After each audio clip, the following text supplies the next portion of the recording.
Tonight, investigators at the Ohio State Fair have a challenge ahead of them, figuring out why a popular ride just broke apart. That's right. Today, we learned that 18-year-old Tyler Jarrell, who died in that accident, was a Marine recruit. Now, the Ohio State Highway Patrol is bringing in out-of-state ride inspectors, partly to rely on their expertise of ride malfunctions. I-Team reporter Hillary Lake joins us live from Columbus. She is digging into what officials are up against. Hillary.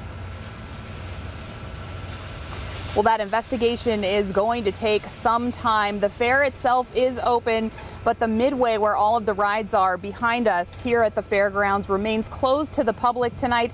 Investigators spent a good part of today going over all 74 rides here at the fair until the rain started. Then they had to stop working, but this tragedy is just weighing heavy on everyone. When we have a tragedy like this, it hits everybody, and it hits us really hard. Emotion is raw in Michael Vardarella's voice as he talks about the worst amusement ride accident in Ohio State Fair history.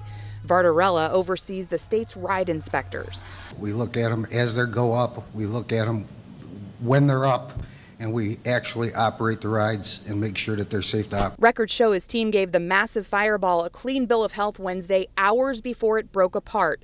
So did the ride operators from the ride's owners, Amusements of America. The accident killed 18-year-old Tyler Jarrell of Columbus and hurt 7 others. It's put up from multiple trucks, so it comes together, it's bolted together. The ride forcefully twirls 24 people some 40 feet off the ground. Vardarella's team is responsible for inspecting more than 4,000 rides and attractions like the Fireball across the state. There's no guarantee. Obviously, mechanical or structural damage could be done where you can't see it. Metal fatigue sometimes. There's different things that are not visual. There's no federal oversight for amusement ride inspections. Ohio law requires the state inspections, and it requires the ride owner to do a third-party inspection. Records also show the ride passed that test last year. Vardarella's boss, David Daniels, says the state inspectors get continuous training. It's important to remember that amusement rides are mechanized pieces of equipment. They can fail from time to time. Now investigators must determine what caused this tragedy, mechanical or human error.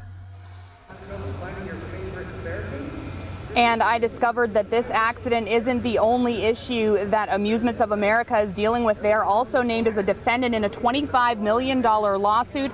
A fair worker is suing because he was severely shocked at the fair in Memphis last fall. And so he's suing Amusements of America, that is, for $25 million. We are live in Columbus. Hillary Lake, 9 on your side. All right, Hillary, thank you. All the inspections were in order, but just moments ago, you heard the state ride inspector talk about things inspectors can't see, such as metal fatigue. Now, I want to show you how this ride actually operates here. You can see it actually swings back and forth. There are 4 people per arm as the ride swings back and forth in motion, right? There are a lot of G-forces involved here, but this is the arm inspectors are now focused on, right here, where the seats detached from that arm. Now, normally this section right here is held together. I spoke to a ride expert who works for a different entertainment company who actually operates a Fireball. This section of the arm is held together with 10 different bolts, he tells me. Those bolts require special tensioning and also require to be replaced on a regular basis. They have parameters in set for that. This is where that arm actually broke off. I've shown these images to that ride expert, giving me some background on exactly how this ride operates. And he points out this section of the arm has a slight bend in it, right here where this arrow is pointing. And there is a weld that goes all the way around. This section connects to the seats. Now, he tells me when these parts are actually transported from fair to fair, that arm is actually hollow, all right? Those welds are actually open to the elements. He said it's possible that rain can get in there. So investigators could be looking at whether metal fatigue played a role in that specific section of the arm where this weld is, where that actually came apart, injuring and killing 1 person. Kristen?